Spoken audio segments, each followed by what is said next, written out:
Hey, what's happening? This your boy Rikishi, your WWE Hall of Fame. Check this out. I want you to keep it locked on Smart Tank Revolution. Don't touch that dial. Why? The big man said I back that ass up on it. Ladies and gentlemen, welcome back to the Smart Tank Revolution, where we always kick out at 2. I am your solo host today, live from the office, the defense attorney, which is actually ironic seeing that I do work in a law firm. But I am Mr. Donnie Wonderful, the benevolent, intelligent, excellent, and eloquent, and I am defending or attempting to defend our boy, Triple H. Hunter, apparently, is getting a lot of criticism against his SummerSlam booking. And I believe Bill Apter, veteran wrestling journalist, says that it's unwarranted, and I believe him. Not 100%, but who's ever perfect? I thought SummerSlam was good. Like I think what people are really at arms about is how predictable it seemed to be. But I think that's because we're now more programmed to let the story dictate everything versus the wrestling. I have no problem with the wrestling. The wrestling is entertaining. The story builds up the match, and then you want to see those two wrestle each other, and may the best man or woman win.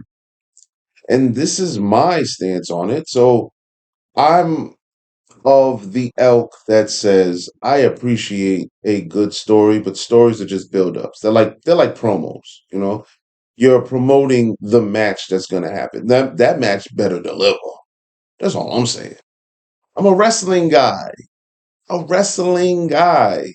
I want to see this transition in the ring. If there's any story I care about, is the one that's being told in the squared circle. But let's just go over. And there's a beautiful SummerSlam recap by the two Joes, my esteemed colleague, Mr. Joey Business, and Joe the Crusher.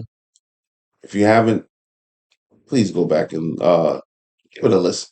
46 minutes of beautiful pleasure. But one of the criticisms that people are just throwing rotten tomatoes at and flipping the chairs over was the predictability of Dominic turning on Rhea. Um, you know, that was a beautiful kayfabe relationship. Not quite Randy Savage and Liz, but like I get it. We were used to seeing them together, but this is wrestling. Everything breaks apart. Look at what's hinting that's going to happen with the New Day. You know, it happens. It happens. So you're gonna criticize Triple H and creative for like revealing that, even though we saw it coming a mile away. No, what we should be excited for is the contest that's going to come out of that. Like you can see a Dominic and Liv versus Rhea and oh my God, Damian Priest. Sorry. Sorry, Dame. I'm a fan. I'm a huge fan. But we can see that down the line because there's some Judgment Day unfinished business there. And those matches and that feud doesn't need a title. We have story. That's long-term story booking. I'm sorry, long-term storytelling, long-term booking. We should be able to appreciate that. The rise and fall. Just look at Judgment Day from its incarnation to Edge to where it is now. And it just morphed again. The metamorphosis of this group, I think, has been really well managed. And whoever's producing like their output deserves a huge round of applause. You know? I don't mind that. I don't mind that. I'm telling everyone to exercise a little bit more patience. Um, Braun Breaker defeating Sami Zayn. All right, I was a fan of this Sami Zayn in a Continental title run, but it was his fifth, and he defeated Gunther, who held it the longest. But it's Braun's time, like Sammy's not put out to pasture.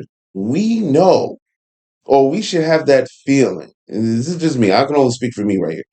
But Sami Zayn is prime rib. He's ready for that world title run. Fortunately, it's going to be the underling belt, but nevertheless, Sami Zayn. I could, if I had it my way, if I had it my way, there would be two scenarios for Sami Zayn to win. It would be at WrestleMania. He could defeat Gunther at WrestleMania.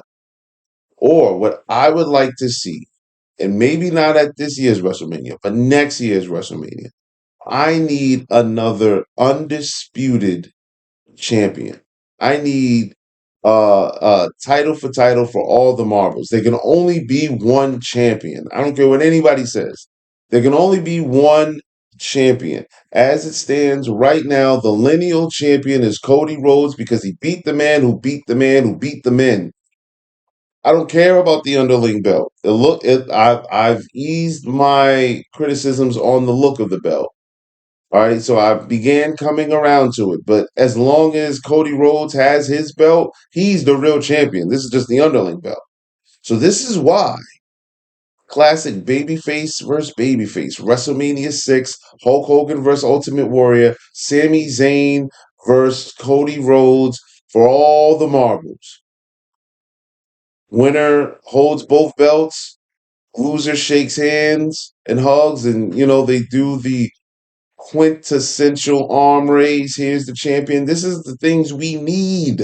We need this. Okay, I said I was speaking for me. I need it. Donnie Wonderful needs this. But congratulations, Braun Breaker. I'm going to enjoy this title run, and I hope and pray that it goes a while. Braun Breaker needs to be defending this Intercontinental Championship at every PLE. Everyone. And you can take it off him at like Backlash. Like this one, this needs to grow. Or as my esteemed colleague says, there's meat on the bone here. As a matter of fact, it just came out the oven, or it just came off the grill. So it's fresh, it's steaming, it's succulent, and it deserves its time to be devoured, consumed, and digested. All right? LA Knight, Logan Paul, no problem here. Logan Paul is the prodigy, the natural. I have this 12th match. Good Lord, this is just his 12th match. No problem with that. Nia Jax defeating Bailey. I don't have a problem with that either because that was actually a very entertaining match. I liked it. No problem there. Drew McIntyre and CM Punk with Seth Rollins as the special guest referee. Drew McIntyre defeating CM Punk. I don't think anybody has an issue. That story again transcends any title. They don't need a title. They need an arena. That's it. That storyline with those three guys, they just need a venue. We're gonna pack the seats to watch it. All right, Gunther defeating Damian Priest. Meh. Again, I just made a food analogy.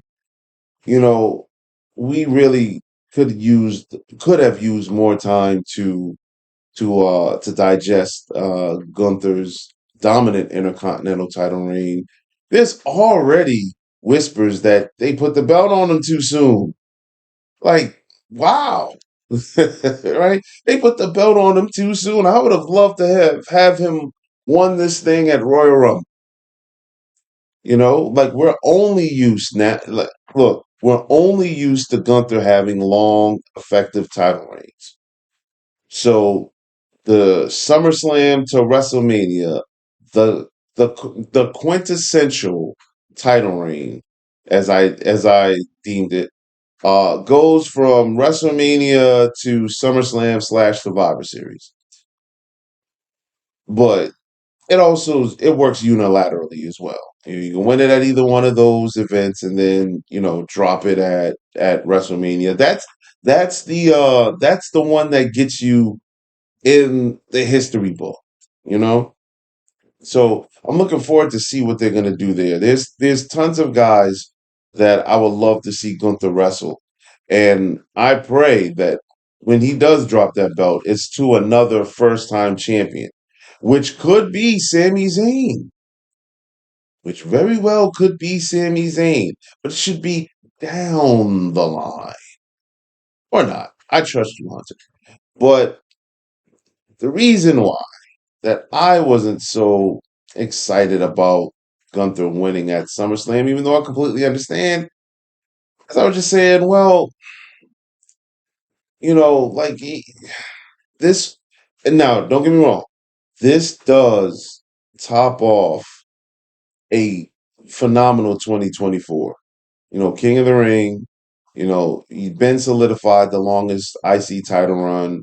The world champion, world heavyweight champion. It's great. I just think that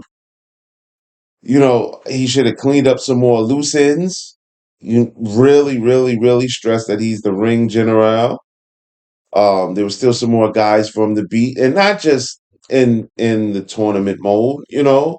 I I just really wanted to see him.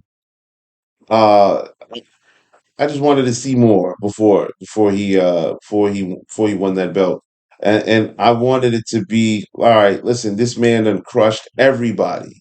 He's crushed everybody, and I know the King of the Ring got him there, but you know everybody's been falling under Gunther. I wanted to see a reign of terror. He's upset. He lost to Sammy. He's taking it out on everybody. And then now that he's exercised that aggression, now he's ready to set his sights on the world title. And I'm not trying to win no Royal Rumble. I'm calling out the champion at the Royal Rumble. Take the belt at the Royal Rumble and then just run through 2025 the same way he did with the Intercontinental title. But they just put it on him. What 4 months after he lost the IC belt, which I'm not mad at. I'm not mad. So I guess this one time will tell. Like we're really gonna need to exercise patience here because for those that are claiming that it's too early, we'll find out. And then Cody Rhodes beating Solo Sikoa. We all knew that Roman was coming back. Like I put it out there. I said, hey, Brock could come back too, just to troll a couple people. That would have been interesting. But listen, right? We don't have to be surprised all the time. You don't have to be duped. It's okay. It is absolutely okay because when Roman came back, that was the loudest pop of the night. Roman has been more over since his I don't know when's the last time Roman was super super super over? Probably when he was with the Shields and he was a prospect. So there's just tons of ways. And what about Paul Heyman? We don't know what's going to happen. We don't know what's going to happen. For Hunter to get some of this unfair criticism, it's just ridiculous, gang.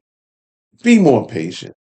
I just had to cut this mic on and share that with you. Let me know what you guys think in the comments. Donnie Wonderful signing off.